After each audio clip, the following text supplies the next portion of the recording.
catat ini ya. Saya sampaikan ini langsung kalau teman-teman ngaji tafsir dengan hadis dapat ini. Kalau antum biasakan baca ini, penutup Ali Imran ayat 190 sampai dengan 200 dan dipahami isinya, Allah akan jaga antum dari perbuatan maksiat selama hari itu. Satu. Yang kedua, perhatikan sini pelan-pelan. Ini ada dinding kan? Ya, di depan. Dinding ini kan memisahkan ruangan di sini dengan yang di belakang ya. Baik. Lihat lagi dindingnya, ada kaca di samping. Teman-teman lihat dari luar ke kanan. Ada dinding ya. Itu pemisah kan ya.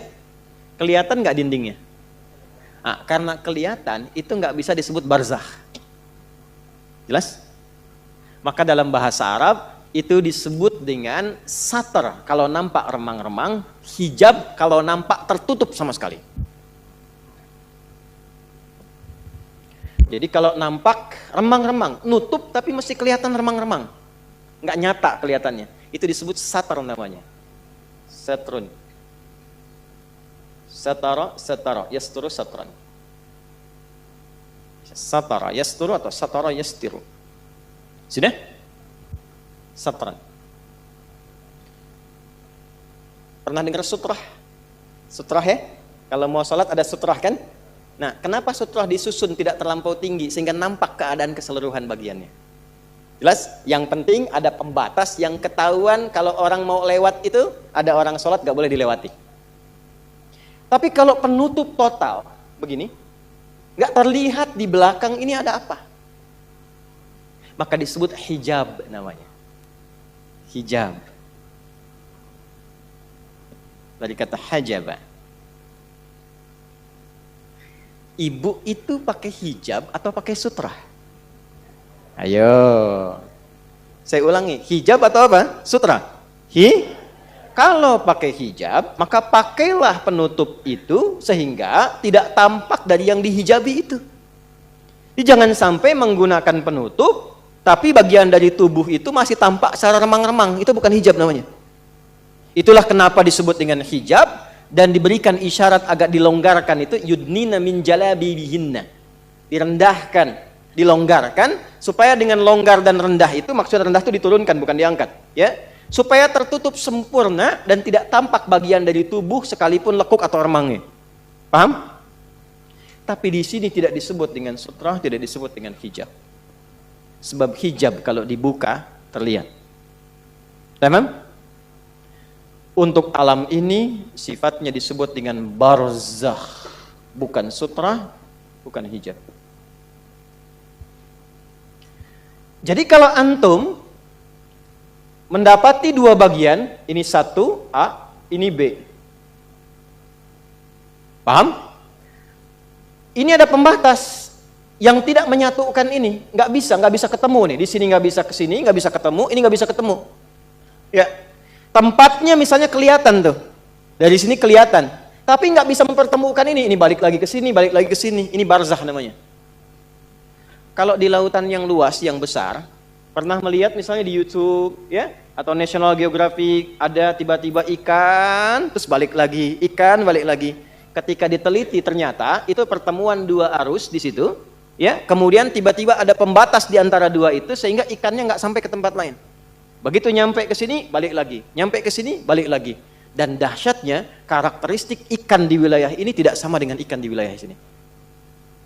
Dan itu kalau dicari di kitab manapun, keterangan itu ditemukan di kitab suci hanya dalam Al-Quran. Surah ke-55 ayat 19 sampai ayat 20. Ya. Marajal bahraini yaltaqiyan bainahuma barzakhul la yabghiyan. Allah pisahkan dua arus air dalam lautan itu. Ya, marajal bahraini yaltaqiyan, yang keduanya itu ya nggak bisa menyatu, ketemu di satu titik tapi nggak bisa nyatu. Kenapa nggak bisa bersatu? Bainahuma barzakhul la yabghiyan, karena keduanya ada dinding pembatas yang tak nampak secara kasat mata. Jadi nggak kelihatan dindingnya, pemisahnya nggak kelihatan, tapi alamnya ada. Ya, pemisahnya nggak kelihatan, alamnya ada. Tempatnya kelihatan, tapi alamnya nggak kelihatan, pemisahnya ada. Sehingga ikan itu kelihatan oleh kita nih, ini arus ini. Coba balik aja, balik, dindingnya kelihatan. Yang paling dahsyat ada lagi yang airnya yang satu itu ya asin, yang satu itu awar. Dan itu ada di Quran juga. Surah 25 ya Al-Furqan ayat 53. Hadza 'adzbun furatun, kemudian wabilhun ujaj. Satu lagi asin. Yang ini tawar segar, yang ini apa? Asin. Itu di Quran surah ke-25 Al-Furqan ayat 53. Pelan-pelan. Pelan-pelan. Balik lagi. Nah, yang ingin saya katakan adalah kalau disebutkan barzah, jadi ada dinding pemisah yang tak nampak pemisahnya ini. Cuman kalau dilihat tempatnya, ada tempatnya. Ada tempatnya. Cuman keadaan di tempat itu kita nggak tahu apa. Karena ada pemisahnya. Nggak bisa merasakan yang ada di dalam. Kecuali kalau sudah sampai ke tempat itu. Ketika disebutkan barzah dalam Quran, ini ingin memberikan penekanan pada batas kehidupan yang terpisahkan. Dan kita nggak akan pernah kalau sudah ke situ balik lagi karena ada pemisahnya. Intinya apa? Kalau sudah masuk ke alam ini, kenapa disebut dengan barzah? Anda tidak akan pernah punya peluang untuk kembali lagi. Diam di sini, kelihatan oleh orang yang masih hidup, ditanam di dalamnya, di alamnya, di tempatnya, tapi Anda sendiri dan kita yang hidup tidak akan pernah bisa saling melihat apa yang dirasakan. Dan kalau sudah masuk, nggak akan bisa balik lagi. Karena ada dinding yang membatasi. Jelas? Oke, saya simpulkan dengan cepat. Kenapa disebutkan dengan barzah? Untuk memberikan kesan bahwa kalau sudah masuk ke alam itu, jangan harap Anda untuk bisa kembali ke alam dunia karena ada dinding kuat yang membatasi sekalipun tak nampak dalam pandangan orang yang masih hidup. Paham? Maka turunlah Quran surah ke-23 Al-Mu'minun. Baca ayat 99 sampai 100. Khususnya di ayat ke-100-nya. Ayat 100-nya di ujung ayatnya. Wa min waraihim barzakhun ila yaumi yub'atsun. Ada? Baik, saya percepat saja. Dan ketika datang kematian itu, lalu orang-orang yang tidak yakin dengan kematian itu, kehidupan setelah kematian, karena dia banyak menikmati dunia, tidak siap-siap dengan bekal akhirat, tidak siap-siap dengan bekal ke alam kuburnya, tahu meninggal tapi nggak menyiapkan bekal untuk meninggalnya, maka dia kaget pada saat dia meninggal itu dan dia berkata, qala rabbirji'un. Ya Allah, pengen balik lagi. Pengen balik lagi. Bahkan nanti di surah Al-Munafiqun itu jelas dikatakan, ya, fa as-saddaqa wa aqum minas salihin. Di sini juga nanti 100-nya begitu, amalas salihah. Ya Allah, berikan saya kesempatan, saya pengen mengganti semua kegiatan saya selama hidup sebelum meninggal. Berikan kesempatan sekejap saja, saya ganti semua dengan yang saleh, yang kau ridhai. Jadi Allah ingin menekankan bahwa jangan sampai ada penyesalan setelah masuk ke alam kubur ini, karena ada dinding pemisah yang tidak bisa membuat Anda itu kembali lagi ke dunia. Jadi mumpung belum masuk, siap-siap. Karena kalau sudah masuk ada pemisah yang kuat yang nggak bisa mengembalikan lagi kita ke dunia. Jelas sampai sini? Kalau mendengar kata barzah, ini akan dimaksudkan. Kalau mendengar kata barzah, maka ingat-ingatlah bekal apa yang sudah kita kumpulkan agar tidak menyesal setelah masuk ke alam kuburnya. Itu maksudnya. Saya ulang, kalau mendengar kata barzah, maka segera tancapkan ke dalam jiwa untuk mengingat bekal yang telah kita kumpulkan. Karena kalau sudah masuk ke alamnya, yang disebut dengan kubur, ada dinding pembatas yang akan menghalangi kita untuk kembali lagi ke tempat yang pernah kita beraktivitas. Tak akan mungkin bisa kembali. Apalagi kalau Anda menyelam ke lautan. Atau misalnya melihat tayangan, tiba-tiba kemudian disebutkan di channel pengetahuan, ini ada dinding pemisah, ikan-ikan gak bisa masuk ke situ, dia balik lagi. Maka segeralah berpikir, itulah yang ditampakkan oleh Allah setelah kita wafat, ada dinding pemisah yang tidak akan pernah menjadikan kita kembali ke tempat asal. Paham? Yuk kita simpulkan. 1. Kesimpulan pertama, Allah menekankan dengan kata barzakh kepada setiap insan beriman. Awas, kalimatnya insan beriman ya. Kalau enggak beriman itu pilihan. Allah menekankan dengan kata barzakh pada setiap insan beriman agar berbekal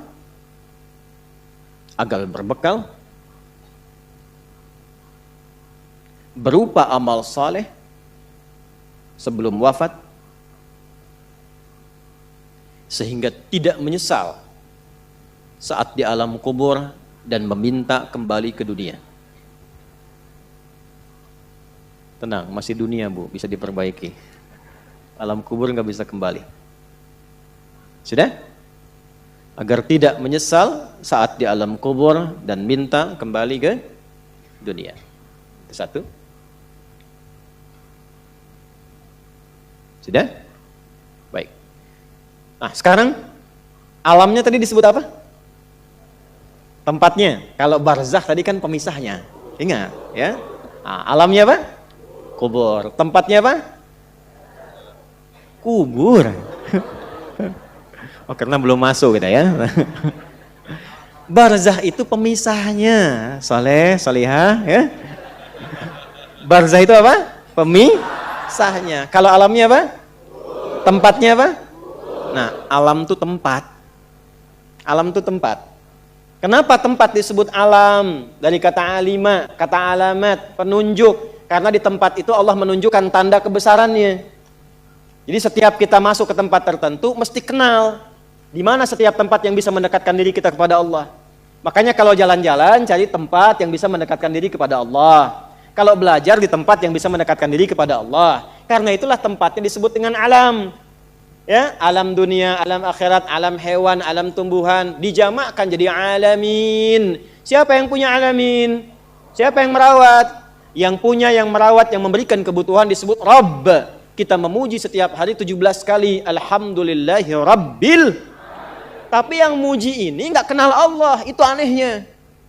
Atau barusan sholat tapi cari tempat yang menjauhkan dia dengan Allah. Itulah sebabnya kenapa disebut dengan alam. Kalau sudah muncul tanda kebesaran Allah, berubah dari alam jadi ayat namanya. Makanya kalau ke alam kubur, jalan-jalan ke kuburan lihat, itu mesti mampu mendekatkan diri dengan Allah bagi insan beriman. Insan beriman tuh begitu melihat nih kubur, ini alamnya. Makanya alamnya disebut kubur, tempatnya kubur. Kenapa bagian dari alam? Sebagai tanda bahwa kita akan ke situ. Supaya ingat. Makanya Nabi kan sering mengingatkan, ke alam kubur itu kan untuk ingat akhirat kan? Bukan untuk ingat dunia. Ya, ini gambarannya. Baik, jadi sekali lagi, kalau alamnya disebut apa? Kubur. Juga tempatnya disebut apa? Artinya kubur menunjuk kepada tempat dan atau alam. Baik, pelan-pelan. Bagaimana keadaan di kubur itu? Ya, bagaimana keadaan di kubur? Mau yang baik dulu atau yang menegangkan dulu? Wah, yang baik dulu ya, tenang dulu. Baik. Quran surah ketiga Ali Imran ayat 169 sampai 171. Quran surah 3 Ali Imran ayat 169 sampai 171. Saya majukan dulu Ali Imran, saya simpan yang Al-Baqarah karena ini keterangannya lebih lengkap. Di Al-Baqarah itu pembukanya. Bismillahirrahmanirrahim. Wala tahsabanna alladhina qutilu fi sabilillahi amwata bal ahya'un 'inda rabbihim yurzaqun. Ada ayatnya? Farihina bima atahumullahu min fadlihi wa yastabshiruna billadhina lam yalhaqu bihim min khalfihim alla khaufun 'alaihim wa lahum yahzanun. Ada ayatnya? Allahu akbar. Wala tahsabanna alladhina qutilu fi sabilillahi amwata. Jangan Anda duga orang-orang yang telah wafat meninggalkan dunia tapi dia menjadikan semua aktivitas dunianya itu sebagai bekal persiapan pulangnya. Dia lakukan semua kegiatan dunianya berdasar petunjuk Allah.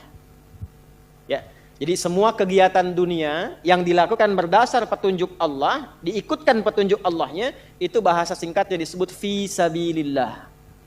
Di jalan Allah. Ya, di jalan Allah tuh mengikuti petunjuk Allah. Paham? Nanti ada beberapa bagian yang rendah sampai yang puncak. Puncaknya yang berjuang dengan nyawanya dan hartanya. Ya, yujahiduna fi sabilillah bi amwalihim wa anfusihim. Jadi mereka berjuang di jalan Allah dengan harta sampai jiwa sampai wafat. Itu tingkat tertingginya. Macam-macam, nanti ada yang ulama kan, ada yang pejuang saat berjuang dalam ya tindakan militer diniatkan fi sabilillah, ada. Tapi jangan lupa tingkat paling dasarnya adalah semua aktivitas kita dari bangun tidur sampai tidur lagi. Kalau kita niatkan mengikuti petunjuk dari Allah, itu aktivitasnya fi sabilillah, di jalan Allah untuk menaati Allah. Ya, jadi jangan batasi fi sabilillah itu dalam konteks perjuangan fisikal saja. Dalam artian perjuangan militer, jangan dibatasi di situ, itu puncaknya. Atau perjuangan ilmu. Ya, perjuangan ilmu itu di Quran surah 9 ayat 122. Seperti antum sekarang datang ini. Itu tinggi nilainya. Kalau tidak ada tuntutan berjuang dengan fisik, misal, dan kita tidak berharap ini ya, kita jaga kedaulatan negara, Indonesia dalam ancaman, kita terpanggil. Seperti pejuang kita dulu melakukannya. Bedanya apa? Kalau niatnya fi sabilillah, karena Allah memerintahkan itu. Jadi berbahagialah bila ada satu negara, ada umat Islam di situ. Karena umat Islam yang ada di satu negara, dia akan berjuang membela dan memakmurkan negaranya atas perintah Rabbnya. Jadi kalau ada ancaman, itu orang Islam itu orang pertama datang, itu yang keluar. Ya, yang mengeluarkan resolusi jihad siapa? Ulama. Kiai Haji Muhammad Hashim bin Asy'ari, itu ketua resimen wilayah Jawa Timur. Resimen Jawa Tengahnya itu Mr. Kasman Singodimejo. Jawa Baratnya Kiai Haji Nur Ali. Kalau masuk ke Tasik, Kiai Zainal Mustafa, itu ulama semua. Jangan salah. Dan mereka mengambil risalahnya dari mana? Yang di Riyadhus Shalihin itu. Yang babul ikhlas wa ikhdarun niyat. Bagaimana berjuangnya fi sabilillah, maka keluar resolusi jihad. Itu berjuangnya itu. Makanya nanti ada, kita temukan apa di antaranya? Ya, ada Hizbul Wapan. Ya, pasukan-pasukan itu relawan-relawan untuk berjuang. Dan nanti digabungkan dengan TNI. Makanya di Sabta Marga dari 7 itu, yang ketiganya itu ada keimanan. Sabta Marga kan 7 tuh. Di TNI itu ya. Yang pertama, kami warga negara Indonesia yang bersendikan Pancasila. Kedua, jadi patriot. Ketiga, kami kesatria Indonesia yang beriman pada Tuhan Yang Maha Esa, menegakkan kebenaran, kejujuran, dan keadilan. Baru yang keempatnya, kami tentara nasional Indonesia. Jadi tentara itu kalau ada iman. Tuh. Saya hafal karena saya ngajar itu. Ya, di situ ada keimanan. Di jiwa patriot, kenegaraan, kesatria, kapan? Ketika beriman. Nah, itu jalan yang tertingginya. Nah, tingkat terendahnya menjadikan semua aktivitas kita untuk menaati Allah. Itulah fisabilillah. Karena itulah dalam Islam, semua kegiatannya itu ada panduannya. Temukan dimanapun, ada nggak orang baru bangun tidur sudah diberikan bimbingan? Nggak ada. Dan kalau kita mau jujur, bukankah semua aktivitas kita itu ada doanya? Ya kan? Nah, doa itulah bimbingan kegiatan yang menjadikan semua aktivitas kita mengikuti petunjuk Allah fi sabilillah. Bangun tidur ada doanya enggak? Ada. Terus mau mandi nih, ke kamar mandi. Langkah kaki diatur, ada doanya enggak? Ada. Begitu keluar ada doanya? Masuk dengan keluar sama enggak doanya? Berpakaian ada doanya enggak? Antum mau kerja cari nafkah, ada doanya enggak? Dibaca enggak? Tuh. Katanya pengen berkah, pengen dilindungi Allah, tapi enggak dibaca.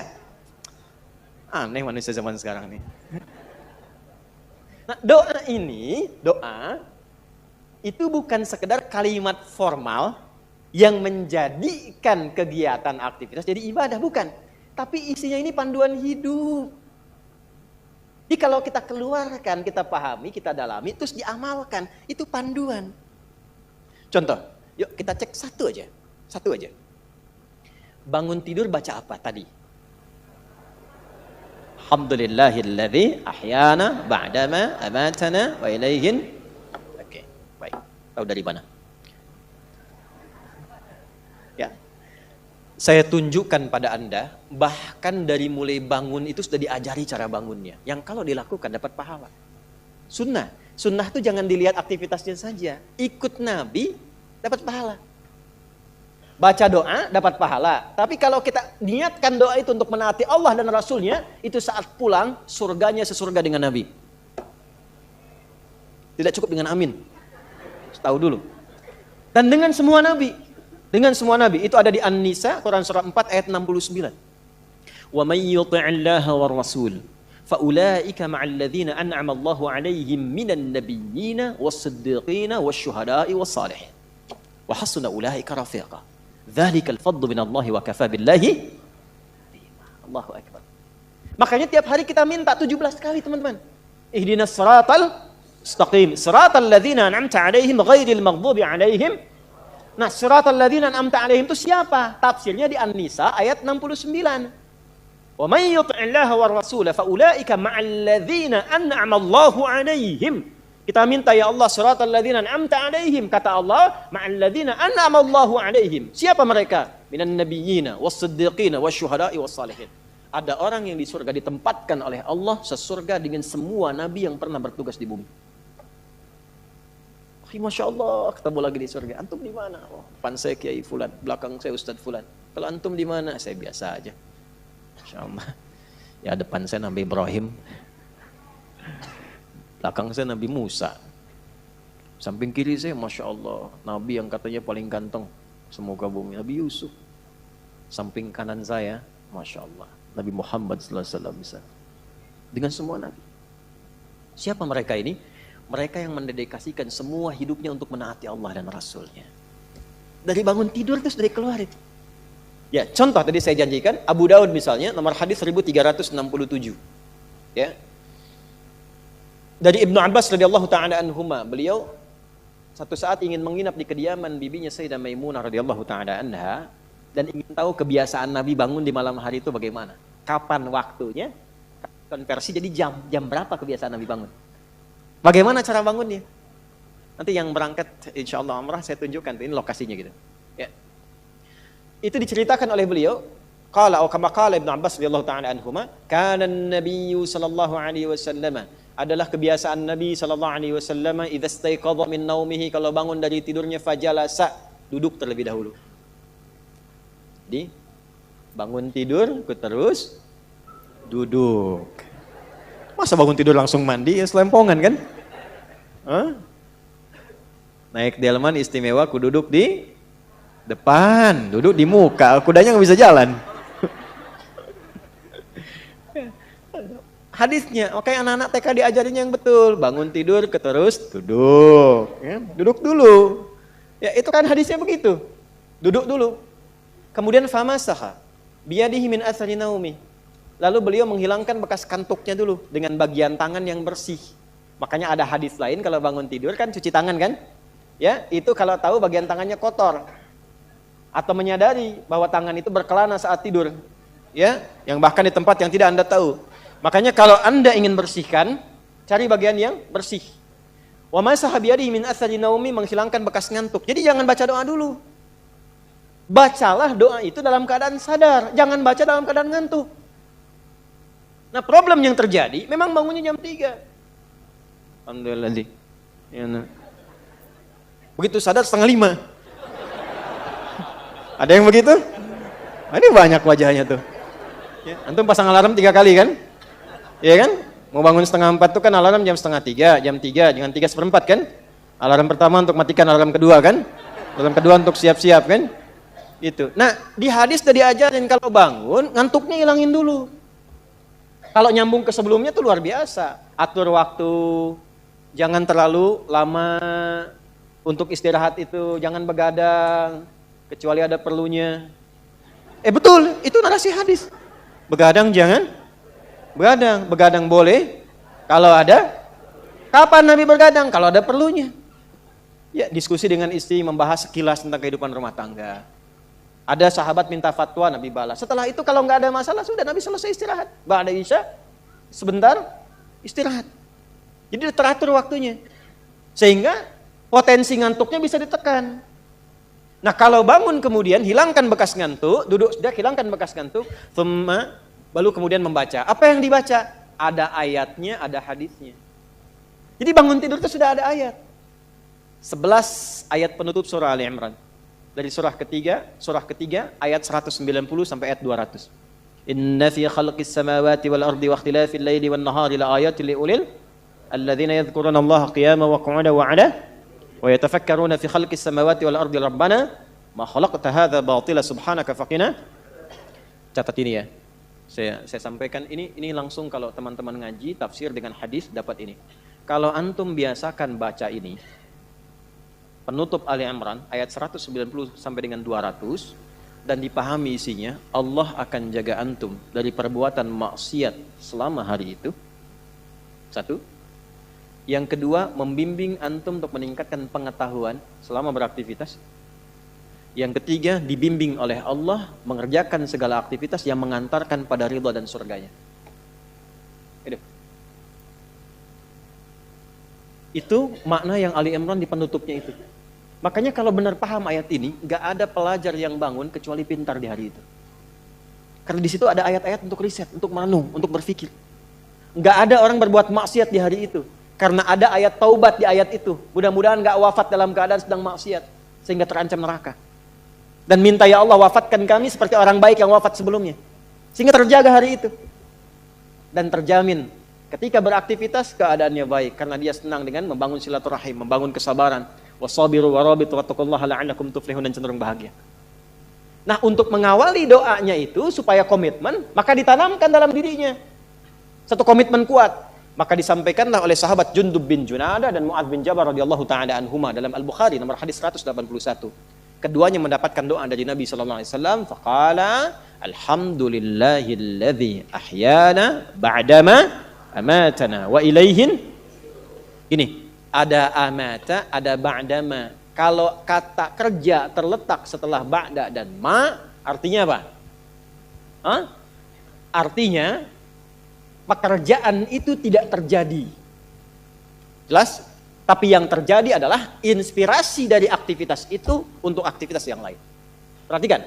Alhamdulillahilladzi ahyana ba'dama amatana. Setelah ada kata ba'dama, ada amatana. Ya Allah, terima kasih. Engkau memberikan kesempatan kepada hidup di hari ini. Walaupun mungkin bila datang ajal itu engkau bisa wafatkan aku dalam tidur tadi. Cuma wafatnya nggak terjadi karena belum tiba ajal. Wa ilaihin nusyur. Nasyara itu artinya berpencar untuk kembali mencari bekal. Jadi kalau Anda, kita dari kampung datang ke kota nyari bekal buat pulang, itu penyebarannya disebut nasyara. Pulangnya disebut ada. Sifatnya id, waktunya mi'ad, tempatnya ma'ad. Tempat kita pulang disebut ma'ad. Innalladzi farada 'alaikal Qur'ana laradduka ila ma'ad. Waktu pulangnya mi'ad. Innallaha la yukhliful mi'ad. Baik. Nah, kita bangun tidur berjanji sama Allah, sifatnya nusyur. Wa ilaihin, ya Allah, terima kasih. Engkau berikan kesempatan aku di hari ini menjalani kehidupan. Walaupun mungkin dalam tidur tadi, engkau bisa wafatkan kalau tiba ajalku. Tapi aku diberi kesempatan hidup saat ini sampai dengan ajalku. Maka aku berjanji, ya Allah, sekarang aku akan mencari bekal supaya persiapan untuk pulang menghadapmu. Itulah wa ilaihin nusyur maknanya. Makanya sebelum tidur, sunnahnya istighfar. Untuk mengevaluasi kegiatan sebelumnya yang salah. Setelah itu merencanakan. Kalau hari ini tadi nggak jamaah, besok saya ingin jamaah. Kalau hari ini saya belum infak, besok ingin infak. Direncanakan malamnya. Fa idza faraghta wa ila rabbika. Tapi nggak tahu besok hidup atau enggak. Kita tawakal sama Allah. Yang penting sudah istighfar, sudah punya rencana. Istighfar yang dilakukan sebelum tidur membuat kita nikmat. Dan tawakal pada Allah sekalipun wafat. Ternyata Allah bangunkan lagi, kita katakan alhamdulillahilladzi ahyana ba'dama amatana. Terima kasih ya Allah yang telah menahan rohku saat tidur tadi, tidak mewafatkanku sebelum datang ajalku. Aku berjanji hari ini aku akan menyempurnakan amalku demi mencari bekal pulang. Alhamdulillah. Pertanyaannya betul dicari enggak? Kok bisa ada orang baca doa bangun tidur tapi aktivitas di hari itu bermaksiat? Katanya cari bekal, tapi bangun tidur sudah gibahin orang. Udah bikin status yang bermasalah. Jelas sampai sini? Nah, itu yang dimaksud apa? Fi sabilillah. Menjadikan semua kegiatan itu dilakukan untuk menaati Allah. Ibu merawat anak karena Allah atau karena sayang anak? Mulai bingung jawabnya. Allah. Kalau ibu merawat anak karena Allah, pasti ibu akan memberikan pendidikan pada anak yang mendekatkan anak kepada Allah. Sekarang lihat buktinya sampai anak itu tumbuh. Kenal Allah. Gimana sholatnya? Gimana hubungannya dengan Quran? Kenal dia dengan nabinya? Kenal tidak dengan sahabat Rasulullah SAW? Antum nih anak-anak muda yang masih belajar. Antum belajar tuh karena Allah, karena ijazah. Allah. Gimana masuk kampus antum tuh? Kalau benar karena Allah, maka sifat-sifat yang Allah sampaikan lewat Nabi pasti diikuti. Belajar yang serius, harus sampai paham. Nggak ada masuk kelas, keluar nggak paham. Umat Islam nggak begitu. Nabi kan ajarkan masuk kelas, duduk paling depan. Nggak paham, tanya. Baru keluar setelah paham. Dapat paham itu, amalkan ilmunya di tempat ia tinggal. Nyambung semua. Ini duduk paling belakang. Nggak pernah nanya. Ujian pinjam catatan teman. Terus karena Allah, fisabilillah. Ya kan? Walaupun memang orang Indonesia itu anugerahnya luar biasa. Saya sering sampaikan untuk motivasi. Bersyukurnya kita jadi orang Indonesia, Allah tanamkan banyak sekali kelebihan-kelebihan. Kita beragam, sehingga pengalaman keberagaman ini dibawa kemanapun bisa menyusul. Lalu lidahnya ringan, karena di kita ini sukunya banyak, pulau banyak kan? Pulau 13.667 pulau kan? Itu belum termasuk Pulau Gebang, Pulau Gadung, kan? Pulau Kapuk dan sebagainya. Nah karena banyak ragamnya, lidahnya terlatih komunikasi. Jawa ketemu Sumatera, lidahnya dilatih. Sumatera ketemu Kalimantan, kita tahu ini dialeknya, tapi lidah kita tanpa terasa dilatih. Akhirnya apa? Belajar bahasa apapun mudah. Saya perhatikan nampaknya di dunia ini, di antaranya saya baru temukan orang Indonesia yang cepat belajar bahasa apapun seperti penuturnya. Kalau dia bicara nggak kelihatan orangnya, bicara bahasa Inggris misalnya, "Hey John, where have you been?" Itu nggak tahu kalau orang Cipanas. Betul. Dia ngobrol bahasa Arab, kayak halak ya Muhammad. Dia nggak tahu kalau itu orang Cimahi misalnya. Ya itu saking mudahnya. Silahkan lihat orang India bicara bahasa Inggris. Ketahuan Indianya. Take the money gitu. Orang Cina bahasa Arab, ketahuan Cinanya. Tapi akan lebih mantap lagi kalau sunnahnya kita ikuti. Begitu diikuti tuntunannya, fisabilillah. Yang ingin saya katakan, orang-orang yang menjadikan kegiatannya karena Allah, kerja karena Allah, menjabat karena Allah, punya harta karena Allah, maka saat wafat dan masuk ke kubur ini, tadi Quran surah ketiga ayat 169 sampai dengan 171, jangan dikira orang-orang yang wafat, yang kegiatannya sebelum wafat dijadikan karena Allah wafat begitu saja. Ayat ini turun untuk merespon dugaan orang yang meninggal waktu berjihad dengan Nabi, lalu wafat dalam perjuangan fi sabilillah, yang berjuang, berperang. Ini ayat tentang perang Uhud. Meninggal, mereka mengatakan tuh kan, dengan Muhammad sia-sia tuh, meninggal aja udah, mati aja. Ngapain ikut-ikut Muhammad SAW? Kalah juga kan, mati juga kan? Maka turunlah ayat-ayat itu untuk memberikan penguatan kepada umat Islam. Kalian yang nggak ikut berperang pun meninggal juga kok. Ya kan? Kalian yang duduk ngopi pun meninggal juga kok. Karena di antara mereka ada yang mengatakan lebih baik duduk-duduk, ngopi-ngopi, teh-teh aja katanya. Daripada ikutan begitu. Kalian meninggal juga. Mau sembunyi di tempat yang dilapis baja pun meninggal juga. Kalau sudah tiba ajal, wafat. Tapi bagaimana meninggal yang berkualitas? Maka turunlah ayat ini memberikan penjelasan. Mau yang ikut di militer, yang belajar, yang merawat di rumah tangga, yang bekerja, meninggallah dalam keadaan berkualitas. Sehingga dimuliakan di alam kuburnya. Jangan kira orang yang wafat, yang menjadikan hidupnya fi sabilillah wafat begitu saja. Bal ahya'un 'inda rabbihim yurzaqun. Mereka diberikan kenikmatan berlimpah di alam kuburnya. Jadi ada kehidupan setelah kematian. Yang dimaksud mati, wafat, maut, meninggal itu adalah meninggalkan dunia. Jadi berpisah kehidupan kita di dunia, memasuki kehidupan baru di alam kubur. Jadi di alam kubur itu bukan diam begitu saja, ada hidup lagi. Ya. Wafat itu maksudnya meninggalkan dunia. Nah, kematian itu gerbang pemisah dunia. Ruhnya tercabut, selesai, dunianya selesai. Jadi yang dimaksud meninggal itu meninggalkan dunia, membebaskan kita dari kehidupan dunia, selesai dunianya. Seperti di dunia ada kehidupan kan alam dunia. Kubur pun disebut alam, ada kehidupan di dalamnya. Cuma hidupnya bagaimana? Ya, seperti antum di dunia ini kalau ingin sukses, ingin bahagia, berbekal, bekerja, beraktivitas. Nah di alam kubur pun itu ada asbabnya. Mesti berbekal juga. Apa di antara bekalnya? Saya ingin motivasikan dulu. Ada orang begitu gembiranya mendapatkan limpahan dari hasil berbekalnya saat di dunia. Yastabshiruna. Nah, billadzina lam yalhaqu bihim min khalfihim alla khaufun 'alaihim wa lahum yahzanun. Kalau mereka mampu, yastabsyir bukan basyara. Ada basyara, ada istabsyara, beda. Kalau basyara, orangnya masih hidup. Minta disampaikan pada yang lain yang hidup. Contoh, Nabi Muhammad SAW masih hidup.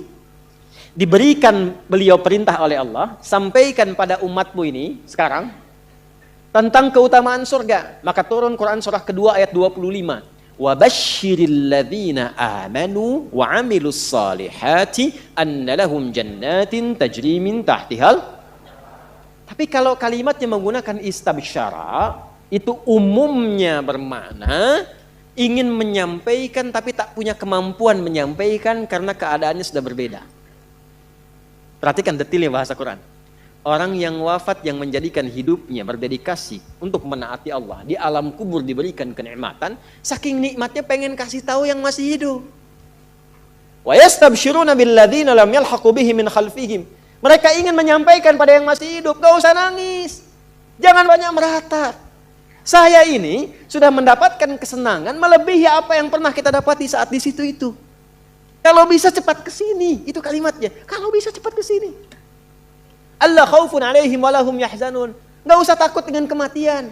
Jangan banyak nangisi saya. Jangan banyak meratapi saya. Itu kalimatnya.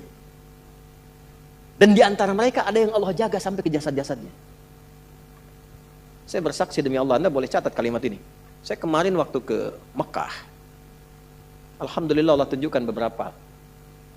Ya, saya diantaranya berziarah ke makam Kiai Haji Maimun Zubair, Mbah Mun. Termasuk ke ibunda tercinta Sayyidah Khadijah. Ya, Sayyidah Khadijah radhiyallahu ta'ala anha. Ini ya enggak apa-apa disebarkan juga karena memang saya mengalami dan saya menyampaikan. Saya begitu melewati pemakaman-pemakaman, lalu di makamnya Mbah Mun itu, kemudian kita di situ berdoa kebaikan. Ya kan adab kita kalau sama ulama nggak mungkin minta ampunan. Adabnya kan tambahkan kemuliaan, tambahkan cahaya, itu kan? Ya kan? Dan telah selesai kan? Baik. Itu bau harum yang saya dapat, wangi. Supaya saya tanya teman-teman, antum pakai parfum apa? Nggak ada. Wangi makamnya. Ya. Dan saya datang ke situ itu di waktu yang memang dilarang berkunjung. Pada zuhur. Kunjungan itu ba'da subuh dengan ba'da asar. Baru ada orang berkunjung. Dia tahu kalau ngasih minyak wangi ke situ itu tidak mungkin lah. Walaupun ada tuh kena panas selesai gitu. Ini waktunya datang ke situ ditolak. Kata bukan waktu kunjungan. Terus saya sampaikan ada ini saudara kami meninggal ayahnya di sini dan dimakamkan di sini. Saya ingin berziarah. Nah kita pakai jubah, pakai sorban putih itu biasanya kalau di sana imam. Singkatnya diperkenankan masuk. Ya, cuma saya berempat itu. Ya, saya dua pendamping dua, kemudian satu sahabat kami Pak Mukhlis Hasim, ayahnya Ustaz Hasim Yahya. Orang baik, orang saleh, tinggal 30 tahun di Mekah. Ya, jadi ustaz, dai, wafat, punya 3 permintaan. Wafat hari Jumat, ya, kemudian juga bisa menyempurnakan Ramadan dan disalatkan di Masjidil Haram. Alhamdulillah, ya, terkabul, 2 terkabul, yang 1 diselesaikan Ramadan sampai ke Syawal dulu. Ya, jadi disalatkan di Masjidil Haram. Tadinya nggak bisa dimakamkan di Ma'la. Yang ketiga minta di Ma'la. Tadinya nggak bisa dimakamkan di Ma'la. Yang ada tertulis di pekuburan Royah. Tapi last minute yang terakhir masuk Masjidil Haram tiba-tiba bisa di Ma'la. Maka ketika dimakamkan di Ma'la, kami datang ke sana, kami berziarah. Nah itu Masya Allah. Kemuliaan itu luar biasa. Ya belum yang tampak-tampak sekarang, kok bisa guru ngaji, nggak pernah ketahuan orang makamnya utuh 20 tahun, 15 tahun. Jasadnya utuh, makam utuh biasa, jasad utuh, coba terangkan. Gigi masih ada, kulit masih ada, rambut sebagian masih ada. Utuh. Guru ngaji. Yang orang mungkin nggak pada kenal. Cuma keadaan di kampung. Tapi dia meyakini ada kehidupan setelah kematian. Dan betapa banyak orang-orang terlihat hebat nuansa kehidupan dunianya. Tapi maaf, hanya ditemukan tulang belulang dalam alam kuburnya. Sekarang sudah banyak. Sudah banyak bisa kita akses, bisa kita lihat. Kalau sudah ditampakkan begitu belum sadar juga, dengan cara apa lagi Allah memberikan hidayah. Bahkan orang bikin sinetron hidayah dari alam kubur. Masya Allah. Dia ngajar ustaznya hidayat lagi. Hah? Nah karena itu nggak boleh berleha-leha. Maka ini yang senang ini yang Kalau nggak percaya, ikutin aja dulu. Nggak ada ruginya, atau meninggal juga. Nggak ada ruginya kan? Atau meninggal juga. Dan kegiatan kita nggak berubah. Antum yang ke kampus juga. Cuman kita merubah caranya. Kita niatkan karena Allah. Innamal a'malu bin niat. Kan tetap ke kampus yang sama. Belajar di tempat yang sama. Ujian dengan soal yang sama. Nggak ada ruginya. Yang meningkat apa? Kualitasnya. Yang meningkat semangatnya. Meninggal juga sama-sama meninggal juga. Jadi kalau kita ikhtiarkan dari sekarang, tidak merubah keadaan dunia kita. Yang presiden tetap presiden, yang bupati tetap bupati, yang pebisnis tetap pebisnis. Nggak merubah keadaan kita. Lebih berkualitas dunianya, saat meninggal punya jaminan. Yang kasihan tuh yang nggak punya harapan. Nggak ada kehidupan setelah kubur, dunia nikmati. Terus ente setelah meninggal dunia kemana? Itu gimana nanti? Nggak punya harapan. Yang begitu jangan diikutin. Orang nggak punya harapan diikutin. Orang nggak jelas tuh jangan diikuti. Kita tuh punya dasar pengetahuan. Quran surah 17 ayat 36. Wala taqfu ma laysa laka bihi ilmun. Inna sam'a wal basara wal fuada kullu ulaika kana anhu mas'ula. Nah sekarang itu teman-teman kita punya harapan. Diterangkan dari sekarang. Makanya selama hidup kalau pengen seperti itu jangan main-main hidup dunianya. Maka turunlah surah At-Takatsur ayat kedua. Alhaakumut hatta zurtumul kabir kalla, jangan sampai lalai. Sudah masuk alam kubur baru sadar. Nanti kamu sadar, jangan sampai menyesal saat masuk alam kubur. Makabir itu jamak dari kubur. Hatta zurtumul makabir. Baru nyadar setelah di kuburan. Wa as-sadaqu aku minas solihin. Ya, qala rabbirji'un, ya Allah pengen balik lagi. Saya pengen merubah amalan saya. Telat Joni. Dengan malaikat kan santai aja kan? Telat. Gak bisa balik lagi. Nah apa yang melalaikan seseorang sampai kemudian baru sadar di alam kubur? Di antaranya apa? Alhaakumut. Nah terlalu tertambat hatinya dengan dunia. Harta.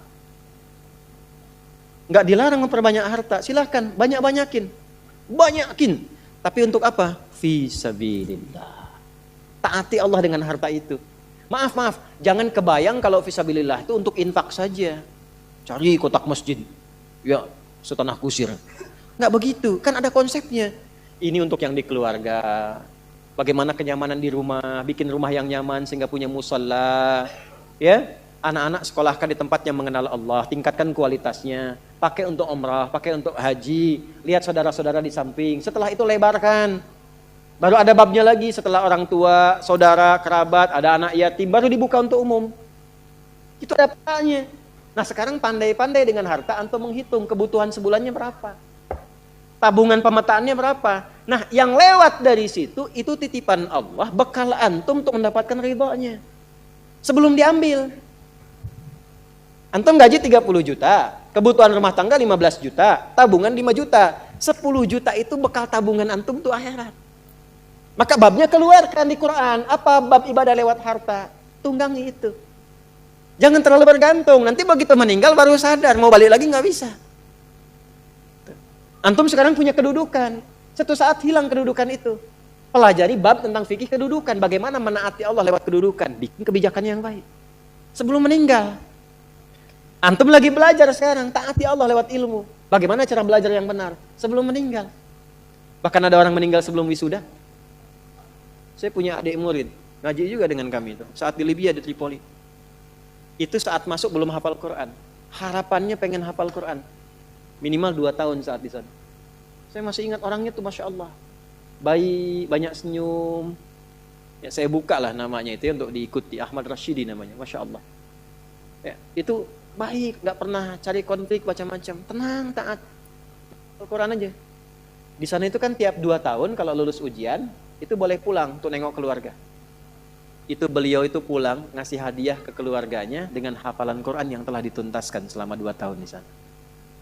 Begitu pulang orang menyebutnya dengan berita, kita nangis semua tuh. Dengan beritanya kecelakaan, naik motor, nabrak truk, meninggal.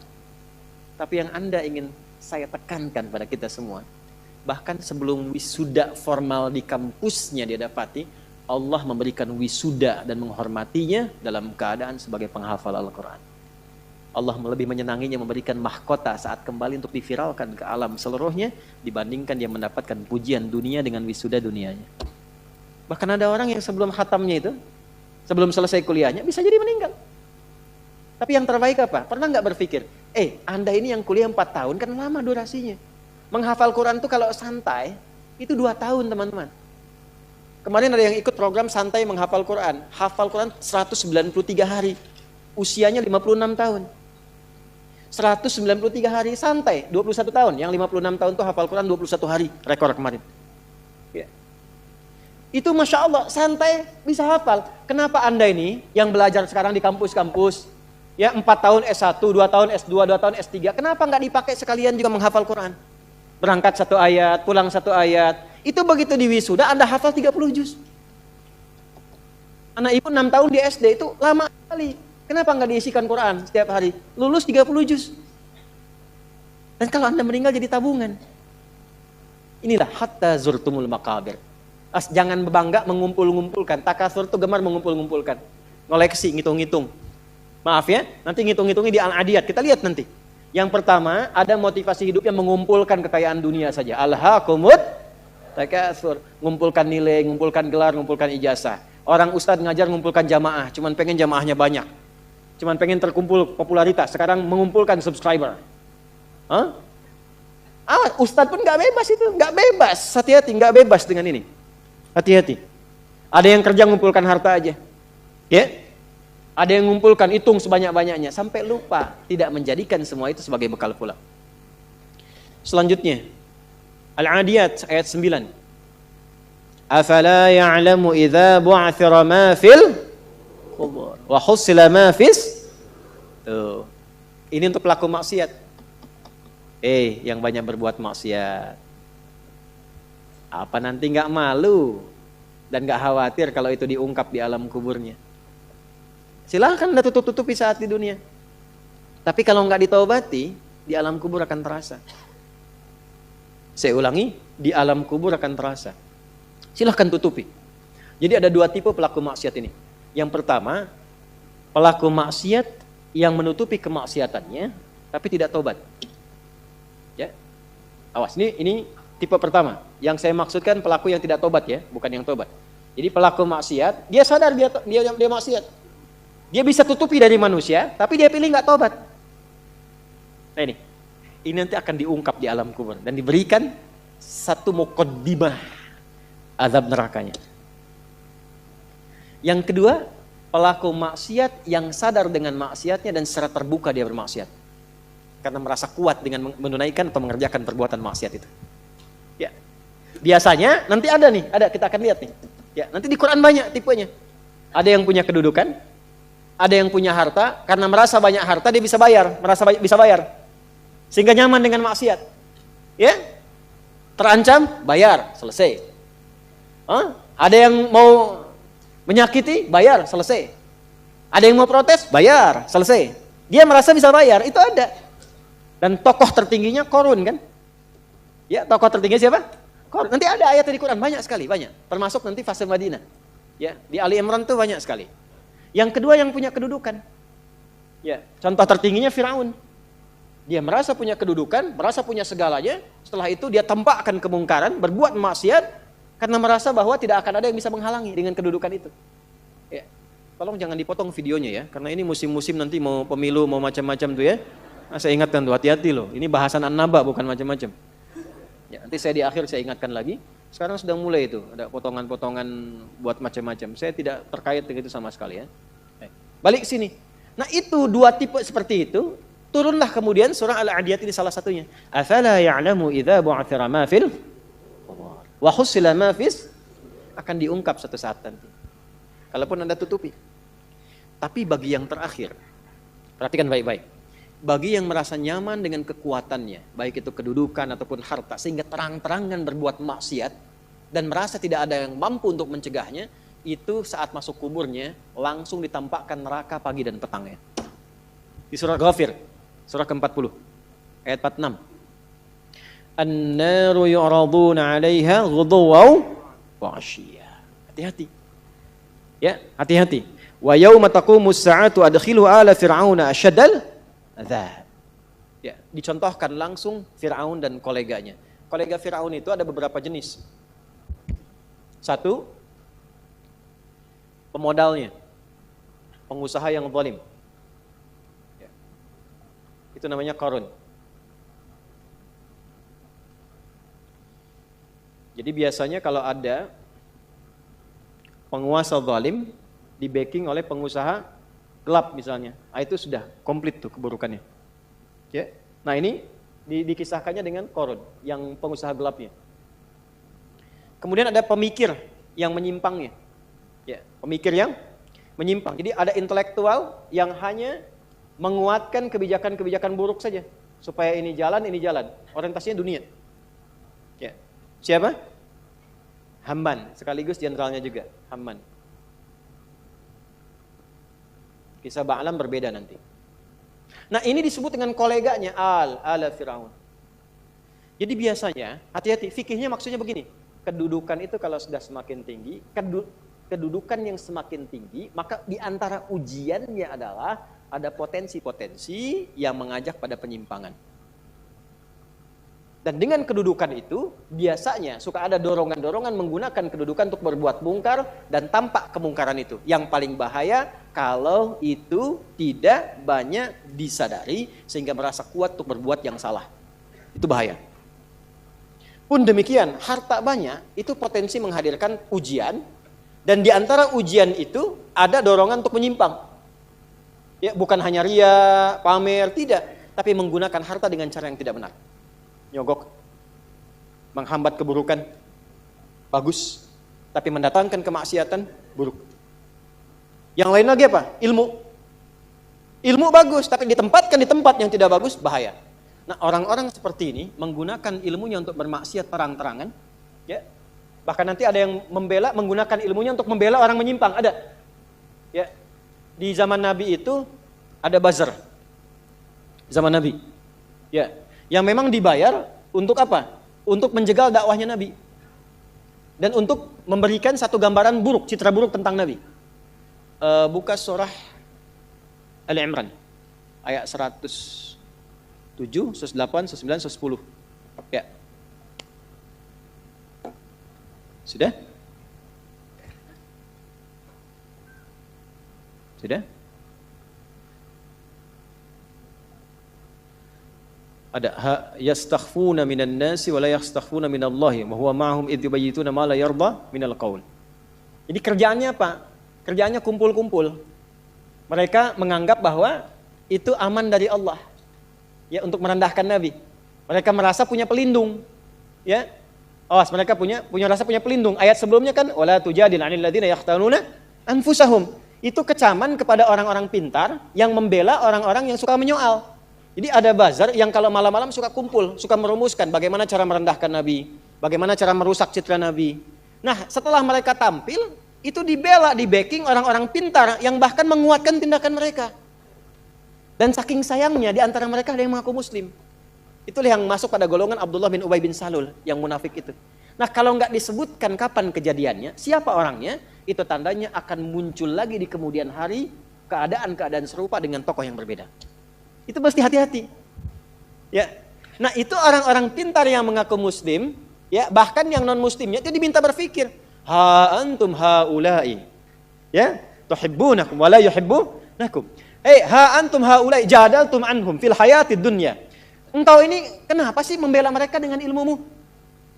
Maka apakah engkau bisa menggunakan ilmumu untuk mendebat Allah di hari kiamat nanti? Pertanggungjawabannya bagaimana? Yang pintar ditanya oleh Allah, yang kepintarannya dipakai untuk maksiat, itu akan dihisab oleh Allah. Ya, kalau bahasa bebasnya begini, coba pakai lagi kepintaranmu itu untuk membela mereka di hadapanku. Hati-hati. Nah, apa yang terjadi pada orang seperti ini? Kalau dia tidak bertobat, makanya kalau ada kita doakan. Bukan sibuk mencela. Bukan menutup peluang mereka untuk bertobat. Selama masih hidup, masih punya hak untuk saleh. Makanya jangan libatkan diri kita pada perdebatan yang tidak bermutu. Jangan rendahkan orang, walaupun dia pelaku maksiat. Minimal kita doakan. Tunjukkan jalan yang benar. Setelah itu abaikan. Abaikan, itu ayat Qur'annya demikian. Quran surah keempat ayat 140. Ya, wa qad nazzala 'alaikum fil kitabi an idza sami'tum ayatillahi yukfaru biha wa yustahza'u biha fala taq'udu ma'ahum hatta yahudu fi haditsin ghairi innakum idzam mithluhum innallaha jami'ul munafiqina wal kafirina fi jahannam jami'a. Kalau ada orang usil menyoal agama, mengolok-olok dan sebagainya, cukup tinggalkan, jangan banyak dikomeni, jangan banyak direndahkan, jangan banyak dicaci. Mencela yang sudah tercela itu buang-buang energi. Kalau mau doakan supaya sadar, atau terangkan yang benar, setelah itu abaikan. Quran itu indah sekali. Tapi kalau mereka nggak tobat, kita kasih tahu, ini ada ayatnya.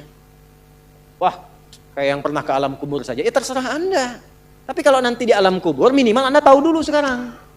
Ya kan? Minimal tahu dulu. Kalau mau merasakan nanti aja setelah ke kubur. Saya cuma mengingatkan apa yang Allah sampaikan. Apa yang Allah sampaikan? An-naru yu'raduna 'alaiha ghudwan wa 'ashiyya. Ditampakkan neraka jahanam pagi dan petang. Jadi setiap waktu cuma neraka aja tampak. Pernah dengar nggak kalimat ini? Nggak ada tuh siksa kubur, yang ada cuma tidur aja. Pernah dengar? Bagaimana cara menjawabnya? Gampang. Kalau ada yang mengatakan nggak ada siksa kubur, yang ada cuma tidur saja, maka tanyakan pada mereka, kira-kira kalau kamu tidur ketemu kuntilanak botak, yang jeleknya naudzubillah, terus teriak-teriak di depan muka kamu, kamu pengen cepat bangun atau tidur terus? Biasanya kalau mimpi buruk bangun atau tidur terus? Bangun tuh karena takut atau tidak? Merasa tersiksa tidak? Maka tidak ada siksa yang paling pedih kecuali saat orang berada di alam kuburnya tak bisa bangun lagi, ditampakkan neraka terus di alam kuburnya. Bukankah itu siksaan? Jadi nggak usah bicara tentang man rabbuka man imamuka ma kita buka. Gampangnya ente kalau tidur mimpinya ketemu neraka jahanam terus dari pagi sampai terus dan nggak bisa bangun-bangun, tersiksa nggak? Nah itulah gambaran pertama yang disampaikan dalam Al-Quran. Jadi orang-orang yang maaf sekali gemar mengumpulkan harta hanya untuk pamer saja, untuk mengoleksi dunia, tak pernah punya visi hidup untuk pulang, maka mesti hati-hati. Alhaakumut takatsur. Orang yang maksiat terbuka nggak mau sadar mesti hati-hati, ya, karena cara pulangnya itu berbeda.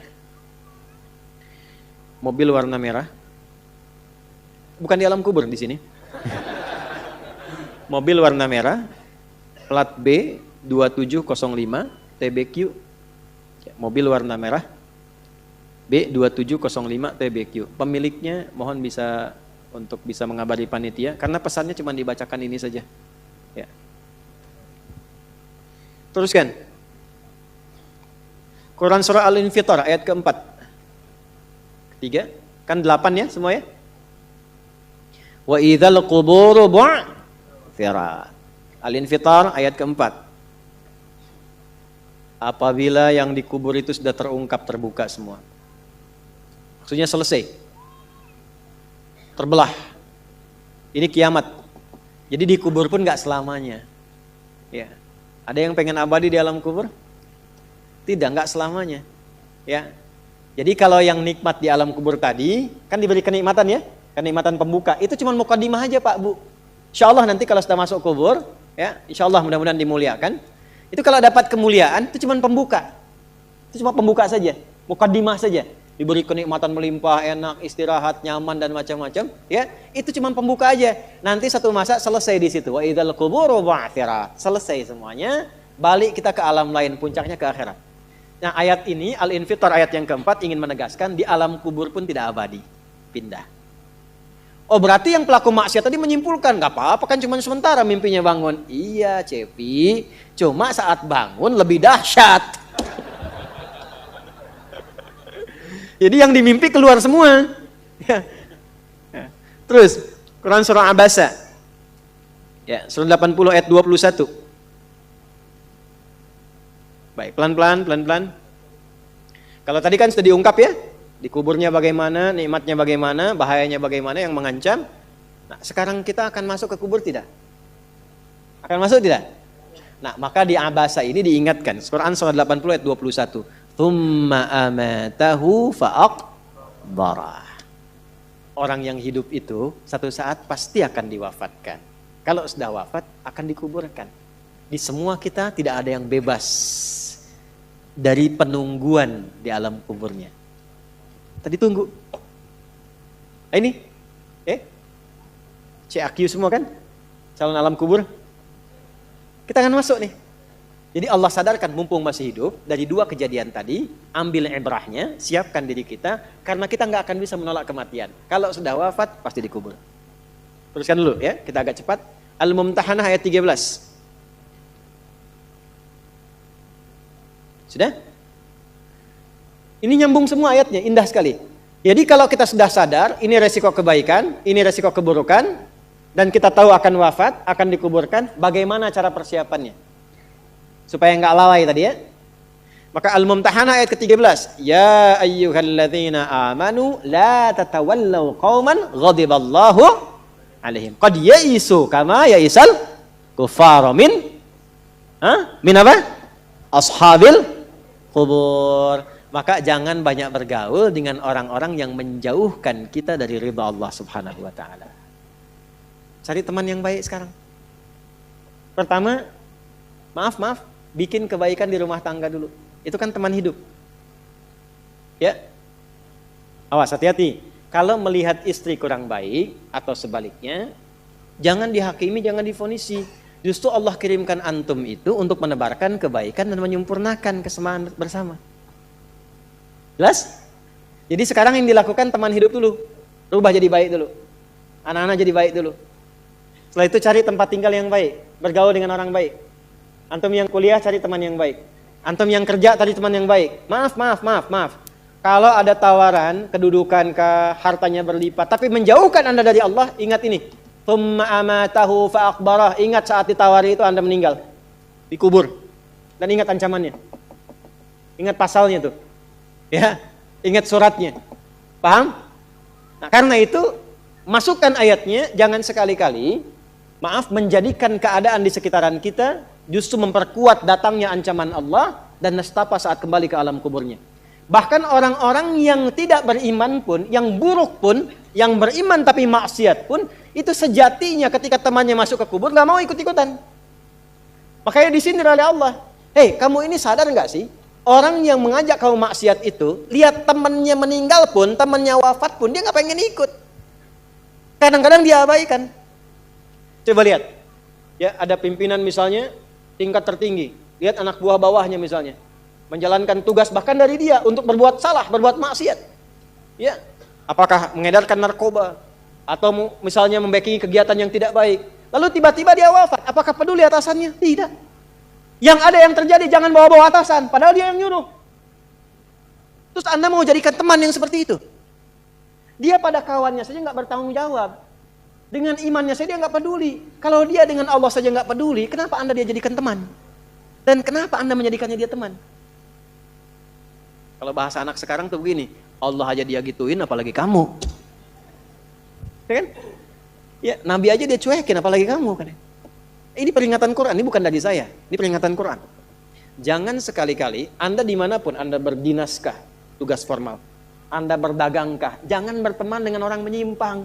Karena saat Anda susah pun yang akan peduli. Temannya aja yang sama-sama berbuat menyimpang, dia sisihkan, apalagi Anda. Paham? Teruskan. Quran surah ke 35 Fatir ayat 22. Wa ma yastawil ahya'u wal amwat innallaha yasma'u man yasha wa ma anta bimusmi'in man fil qubur. Kalau Anda masih belum sadar juga, kata Allah, hei, kamu ini masih hidup, masih punya harapan, masih punya bekal. Kalau sudah meninggal, nggak sama keadaan orang hidup dengan wafat. Mumpung kamu masih hidup, karena kalau sudah meninggal, temanmu yang meninggal pun kamu nggak bisa dengar suaranya. Cuma saya yang tahu keadaan di alam kubur. Karena saya tahu, kata Allah, dan saya punya Rahman dan Rahim, dengan sayang saya sampaikan kepadamu. Karena sayang saya. Ibu maaf, kalau ada anak misalnya, ingin berbuat menyimpang, ibu cegah tidak? Kenapa? Karena ibu sayang. Karena itulah ibu saking sayangnya, maaf, jangankan anak lahir, di dalam saat dikandung pun bukankah dijaga dari yang mafsadat? Dijaga dari yang merusak. Ibu kalau sedang mengandung, mau nggak makan makanan yang kotor? Makanan yang merusak? Tidak kan? Kenapa? Karena sayang kepada bayi yang dikandung, janin yang terkandung. Di tempatnya pun disebut oleh Allah dengan rahim.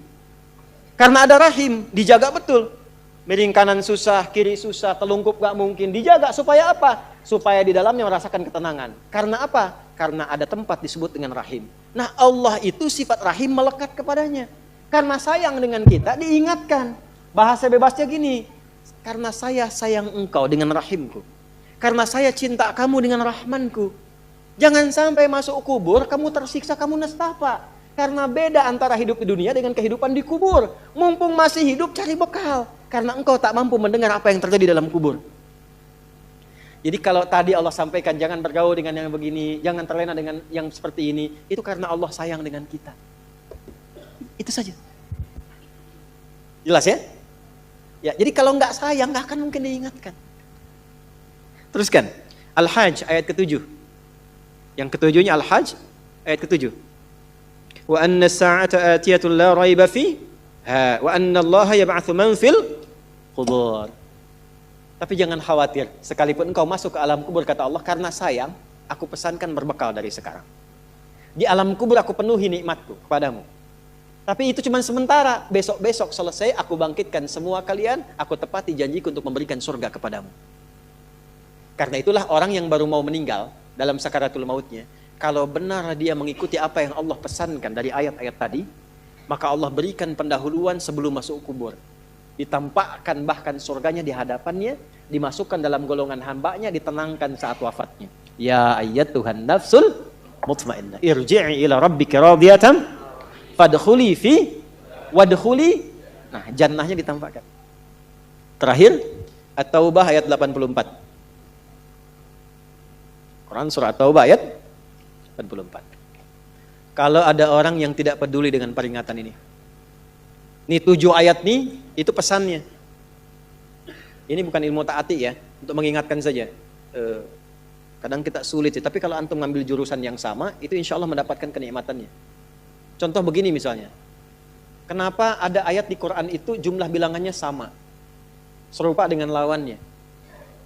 Malaikat disebutkan 88 kali, setan disebutkan 88 kali. Nah, lawan tugas malaikat itu setan. Malaikat membisikkan kebaikan, setan memprovokasi keburukan. Jumlahnya sama, karena setiap hari pun kita nggak akan bebas dari 2 bisikan itu, baik atau buruk. Nah ini, kenapa ayat pengingat alam kubur dan kehidupan dunia 7 kali? Salah satu pesannya adalah karena kita 7 hari beraktivitas selama hidup di bumi itu. Maka diingatkan setiap hari, maka setiap hari itu mesti ingat kematian. Sebelum tidur istighfar, siap nggak bekalnya, lihat temannya, selamat nggak keluarganya, ya. Maaf, izin, maaf sekali, saya berulang kali minta maaf nih. Ya, berulang kali.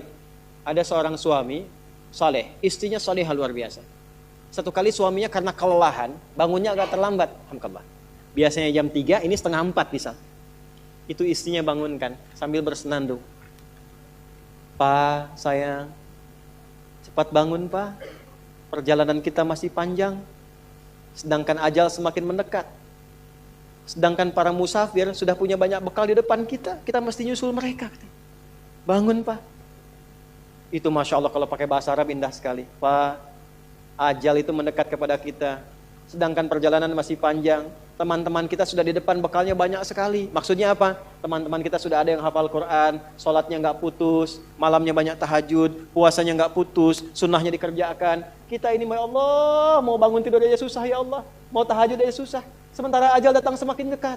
Pak, bangun Pak. Bangun Pak, takutnya kita meninggal malam ini. Kita nggak bisa menyusul teman-teman kita yang sudah di depan. Itu istri bangunkan suaminya. Ada lagi yang suami mau kerja dibisikin istrinya. Pak, jangan sampai cari yang haram ya. Papa nggak bawa apa-apa pun ke rumah di hari ini. Kami keluarga akan sabar. Mama akan tenangkan pada keluarga supaya sabar. Tapi Pak, kami nggak akan kuat merasakan sedetik pun di neraka jika Papa bawa yang haram ke rumah. Masya Allah.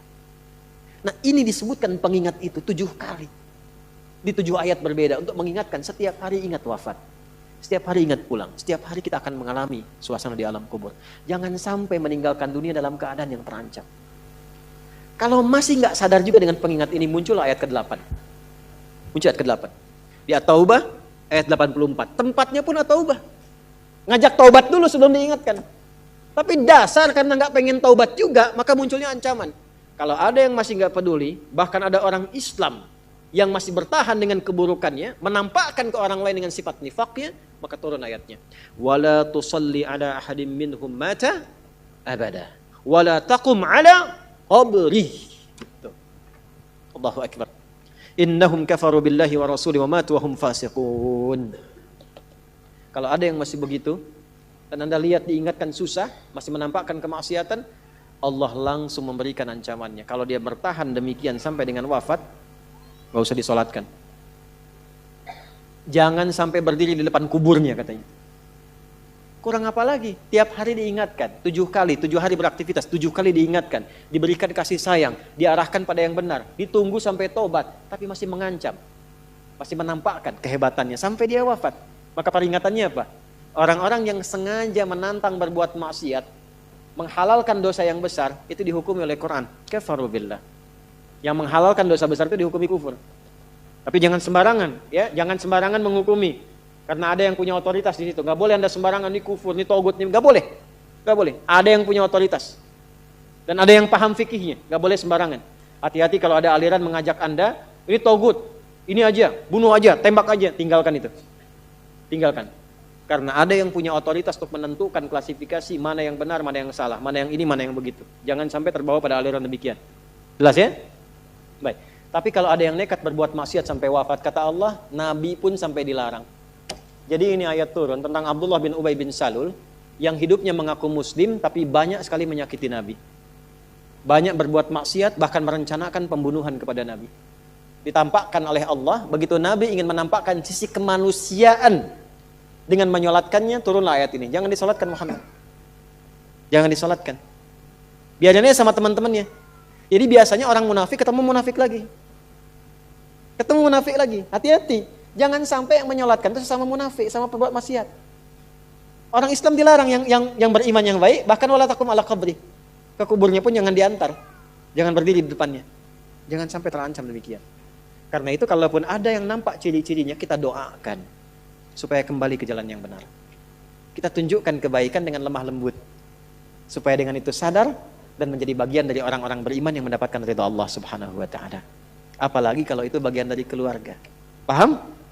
Nah, inilah pelengkap dari bagian yang pertama. Maka secara singkat saya simpulkan, jadikan mulai hari ini semua kegiatan kita fi sabilillah. Suami mendidik istri fi sabilillah. Menyayanginya fi sabilillah. Mohon tatap istri Anda, keluarga Anda sebagai titipan Allah, dan Anda akan dihisab. Saya tuh kalau pulang malam saya tatap istri anak-anak saya yang sudah tertidur. Sekarang Anda suka tanyakan, ya Allah, di mana saya dihisab ini? Saya khawatir mengajar banyak orang datang, tapi pada keluarga sendiri tidak mendapatkan perhatian sesuai dengan hak. Ya Allah, ketemu lagi enggak gitu. Antum dihisab, kan itu dipasangkan dengan ampun, bukan dengan yang lain. Itu dihisab. Maka perlakukan pasangan sebagai amanah Allah. Lakukan. Demikian juga istri kepada suami, anak-anak. Kemudian bekerja lakukan fi sabilillah. Kalau sudah fi sabilillah enggak mungkin korupsi, enggak mungkin nyogok. Jangan pulang dengan membawa yang haram. Sayangi keluarga. Antum yang belajar nih, yang masih belajar, fi sabilillah. Jangan pernah nyontek. Ya? Jangan malas-malas belajar. Semangat belajar, bangun bangsa, bangun negeri, lakukan sebagai ibadah kepada Allah Subhanahu wa taala. Kalau itu bisa kita kerjakan, maka kalla saya'lamun thumma kalla, kita akan melihat apa yang Allah berikan setelah wafat, dan kita akan diperlihatkan oleh Allah perbedaan dengan orang-orang yang ingkar bersama orang-orang yang yakin dengan itu semua.